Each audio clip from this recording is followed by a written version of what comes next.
Hello students, आज हम आपके लिए लेकर आए हैं पाउली का अपवर्जन नियम।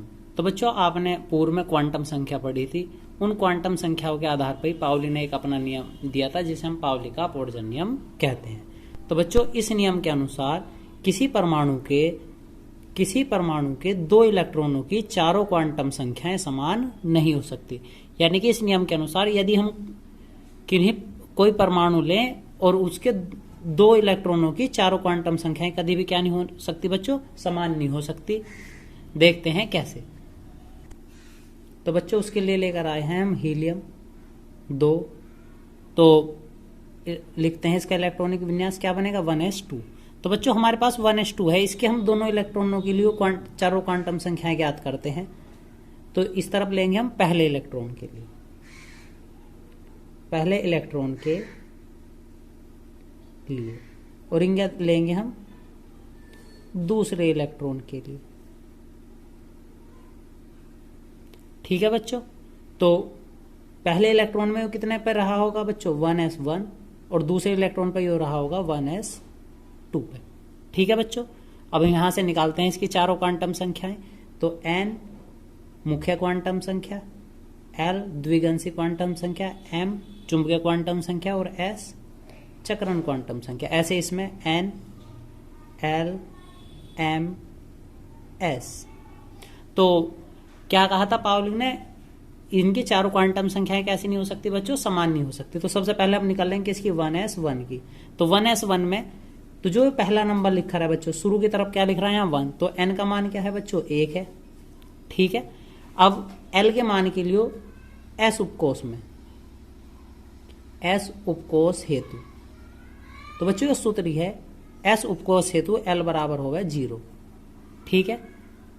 p बराबर l उपकोष हेतु होगा 1, d बराबर l उपकोष हेतु होगा 2, और f से मान होगा 3। ठीक है बच्चों, ये एक सूत्र है, हमें याद रखना बस मौखिक रूप से। तो l का मान कितना आया, n का मान कितना बच्चों, 1, जो पहली संख्या थी। अब s है l के लिए s है, तो कितना मान बनेगा बच्चों, 0। तो ये मान बना 0। ठीक है बच्चों।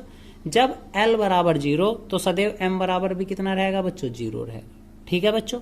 अब हम जब इसकी संरचना देखते हैं तो 1s1 का ऐसा इलेक्ट्रॉनिक योग बना कक्षक 1s1। तो कितने इलेक्ट्रॉन है बच्चों, इसमें 1 है। इसका मुंह कहाँ की तरफ को है, ऊपर को। जब ऊपर को मुंह है तो किसका होगा बच्चों, प्लस का 1/2। एक बार फिर समझेंगे बच्चों। n बराबर 1 यहां से लिया, जो ये नंबर दे रखा था। l बराबर, यो हमने नियम याद रख लिया, s उपकोष से l का मान 0, p के लिए 1, d के लिए 2 और f के लिए 3। तो हमारे पास दिया हुआ क्या था बच्चों, s था। जब s दे रखा था तो मान कितना बनेगा, 0। तो बच्चों यदि l बराबर 0 तो m बराबर भी 0। फिर हम इसके कक्षक पे चलते हैं। कितना कक्षक था बच्चों, 1 ही इलेक्ट्रॉन है इसमें, जिसका मुंह कहाँ को रहेगा बच्चों, पहले का ऊपर की तरफ को। तो ऊपर रहने से इसका मान होगा प्लस का 1/2। ठीक है बच्चों। अब देखते हैं दूसरी स्थिति में। दूसरी में हम 1s2 के लिए बात करें तो पहला नंबर तो इसका भी कितना बच्चों, 1 है। अब s के लिए s का मान कितना रहेगा, यहां से भी 0। जब l 0 तो m भी 0। पर बच्चों अब कक्षा कौन सी है, कक्षा 2 है। यानी कि एक इलेक्ट्रॉन ऊपर को, एक नीचे को। तो किसकी बात चल रही है जब बच्चों, दूसरे वाले की। मुंह कहाँ की तरफ को है, नीचे को। जब नीचे को होता है आएगा किसका बच्चों, माइनस का। ठीक है बच्चों। तो आया कितना, माइनस का। एक बार फिर समझेंगे। अब की बार हम निकाल लेते 1s2 के लिए। n बराबर कितना, 1, s बराबर 0, m बराबर भी 0। तो s का मान कितना हो जाएगा बच्चों, नीचे की तरफ को माइनस का 1/2। ठीक है बच्चों। तो माइनस 1/2 पे हम रख लेंगे इसे। तो अब हम इन दोनों की यदि तुलना कर रहे हैं तो n बराबर 1, n बराबर 1, l बराबर 0, l बराबर 0, m बराबर 0, m बराबर 0। अब s बराबर बच्चों, यहां से s बराबर आया प्लस का 1/2, यहां से आया माइनस का 1/2। तो पाउली ने क्या कहा था, पाउली ने यही तो बात कही थी, किसी परमाणु के किन्हीं दो इलेक्ट्रॉनों की चारों क्वांटम संख्याएं समान नहीं हो सकती। तो क्या हुआ बच्चों, 3 क्वांटम संख्या समान हुई, पर चौथी क्वांटम संख्या कैसी होगी बच्चों, भिन्न होगी। तो पाउली का अपवर्जन नियम सत्य था। ठीक है बच्चों। तो बच्चों नेक्स्ट नियम है हुंड का उच्च बहुलता का नियम। तो बच्चों यहां से पाउली अपवर्जन नियम और हुंड का उच्च बहुलता के नियम में से एक नियम परीक्षा में पूछ लिया जाता है, तो काफी इंपोर्टेंट नियम है। इस नियम के अनुसार किसी उपकोष के कक्षकों में इलेक्ट्रॉन का युग्मन तब तक नहीं तब तक संभव नहीं है जब तक कि प्रत्येक कक्षक में एक एक इलेक्ट्रॉन न हो जाए। तो क्या कह रहा, इस नियम के अनुसार किसी उपकोष के कक्षक में इलेक्ट्रॉनों का युग्मन तब तक संभव नहीं है जब तक कि प्रत्येक कक्षक में एक एक इलेक्ट्रॉन न हो जाए। ठीक है बच्चों, तो यानी कि हुंड क्या कह रहा था, उपकोष के कक्षक में इलेक्ट्रॉन का जोड़ा जब तक नहीं बनने का जब तक कि प्रत्येक में एक एक इलेक्ट्रॉन न हो जाए। तो बच्चों हम उदाहरण की दृष्टि से समझते हैं इसे।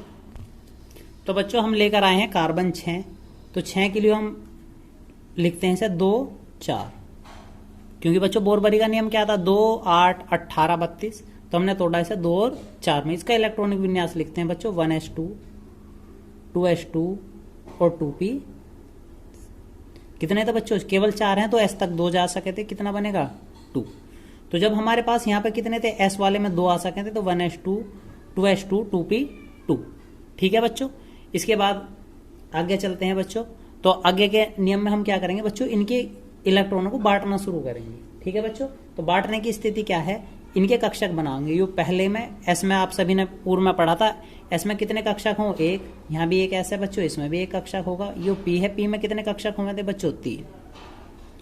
ठीक है बच्चों, तो यो संरचना है 1s की, यो संरचना है 2s की, यो संरचना है 2p की। ठीक है, तो 1s2 कितने, एक इलेक्ट्रॉन ऊपर को, दूसरा इलेक्ट्रॉन था एक ही कक्षक में रहने तो दूसरा इलेक्ट्रॉन नीचे को। ठीक है बच्चों, तो यानी कि नियम क्या है, पहले एक इलेक्ट्रॉन दिया जाएगा, उस कक्षक का दूसरा इलेक्ट्रॉन दिया जाएगा, तो उसका मुंह कहाँ को रहेगा बच्चों, नीचे को। ऐसे दूसरे वाले में एक इलेक्ट्रॉन ऊपर, दूसरा इलेक्ट्रॉन नीचे की तरफ को। अब कितना है, 2p है। तो हुंड ने क्या कहा था, हुंड ने कहा कि सभी कक्षकों का युग्मन तब हो सके किसी भी उपकोष के कक्षक का जब तक प्रत्येक में एक एक इलेक्ट्रॉन न हो जाए। तो अब हमारे पास है 2p बच्चों, तो p पे कितने हैं, 2 हैं। तो हुंड के नियम के अनुसार पहला इलेक्ट्रॉन इसमें होगा, दूसरा इलेक्ट्रॉन इसमें होगा। ठीक है बच्चों, कभी भी हम दोनों को एक इलेक्ट्रॉन में एक कक्षक में नहीं रख सकते दोनों को, क्यों, क्योंकि हुंड ने इसका नियम दिया है। ठीक है बच्चों, और देखते हैं दूसरा उदाहरण। तो बच्चों नेक्स्ट उदाहरण है, ऑक्सीजन को लिखेंगे हम 2 6, इसका भी इलेक्ट्रॉनिक विन्यास 1s2 2s2 2p 2p हो जाएगा बच्चों 4। ठीक है, अब इसका संख्या बनाते हैं, s कक्षक में 1, दूसरे s कक्षक में भी 1, p कक्षक में 3। कितनी बनेंगी बच्चों, 3। तो s में 2, एक ऊपर को एक नीचे को, इस यो 1s का, यो वाला दूसरा 2s का, और तीसरा बच्चों 2p का। तो इसमें भी 2 इलेक्ट्रॉन, एक ऊपर की तरफ को एक नीचे को, इसमें 1 2 3, और चौथा इलेक्ट्रॉन का मुंह नीचे को। ठीक है बच्चों, तो हुंड क्या कह रहा था, हुंड ने कहा था पहले सभी को एक कर दें में। तो हमारे पास 4 थे, पहले एक हिस्सा एक हिस्सा एक हिस्सा, जब हमारे पास एक अतिरिक्त बचा वो दे दिया गया इस। ठीक है बच्चों, ये था हुंड का नियम। एक पे और समझते हैं हम, नाइट्रोजन पे कितना था बच्चों, 2 5। तो लिखेंगे इलेक्ट्रॉनिक विन्यास 1s2 2s2 2p 3।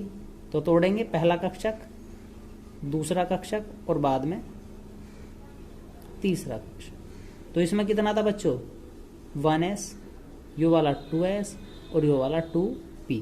ठीक है बच्चों, तो पहले में कितने, 2, एक ऊपर को एक नीचे को, इसमें भी एक ऊपर और एक नीचे, इसमें 3 थे। तो हुंड के नियम के अनुसार 1 1 1।